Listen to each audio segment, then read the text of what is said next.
So we're WarnerMedia, that's new.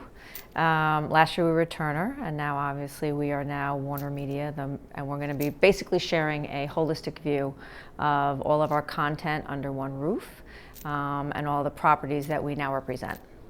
So tell us a little bit about the expansion of the portfolio, the offering, because it's a lot bigger now, isn't it? Yeah, I mean, we, Warner Syndication has always been part of Time Warner. We're now going to be representing Warner Syndication, any clients that want to do business with us. We were always holding company focused. We restructured ourselves last year to be much more holding company focused. So now with Warner Syndication, that'll be part of our conversation. But we're also including some digital networks that Otter Media also represents, which are Crunchyroll and Rooster Teeth, and that'll also be part of our offering. That's great. And tell us about working with Xandr and sort of the whole, we hear so much about the technology side of television, targeting and finding an audience, being relevant and all those things. Tell us sort of what that means to the market, the association with Xandr. Yeah, we've been working with Xandr since basically we finally got to be able to talk to them. So we've kind of been talking to them for now 8 months. Doing a lot of collaboration. We get all of the data now that we now have access through AT&T comes through Xandr, and they help and they collaborate with us. So we've been working with them for the past 8 months. We've been doing a lot of beta with them towards the end of the year. Been pushing out some of our audience products with them, now enhanced by the data. And now what we're doing is, again, during this upfront, we've been talking to individual holding companies and our clients who want to partner with both of us with their addressable product. It also enhances and really broadens the reach of our audience product together, and a lot of clients are taking advantage of that.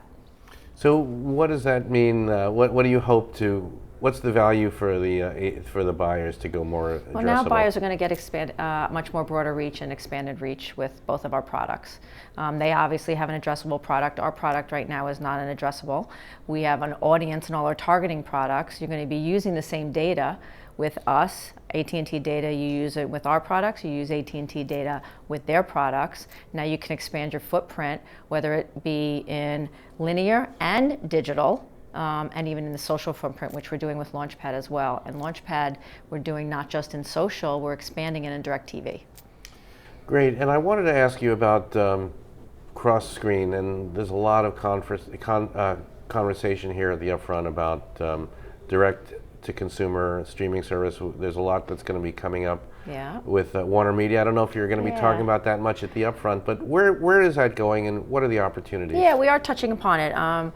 John Stanky, will be talking about it. Kevin Raleigh's going to be talking about it. We did talk about we're going to have a beta at the end of the year, at the end of this year, and a full product for SVOD will come out in 20.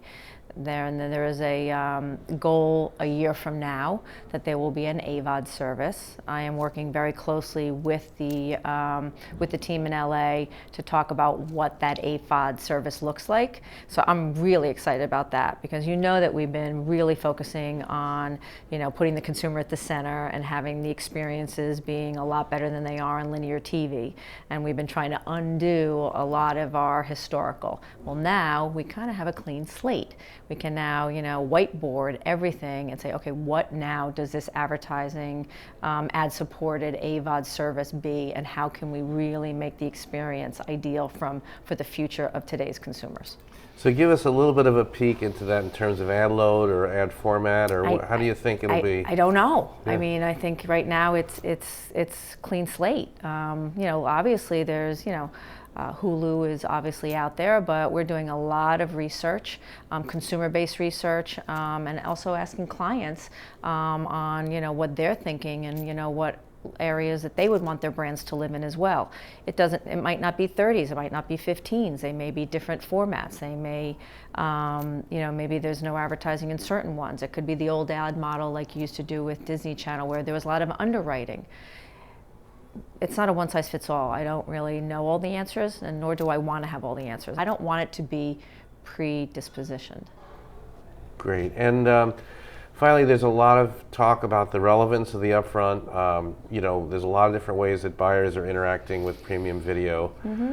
What's the value of the upfront, your presentation, and this whole week? What are some of your thoughts about that? Yeah, our vision, listen, WarnerMedia besides the name, the vision is still aligned. We have not changed anything for the past 4 or 5 years, but now with AT&T powering us, we're going to be that much smarter, that much stronger. What I'm thrilled about is that we're going to be showing a lot of results. We've been talking a lot about audiences and targeting and doing a lot more return on investment. Clients have wanted the linear business to be much more like digital, where they can do proof points.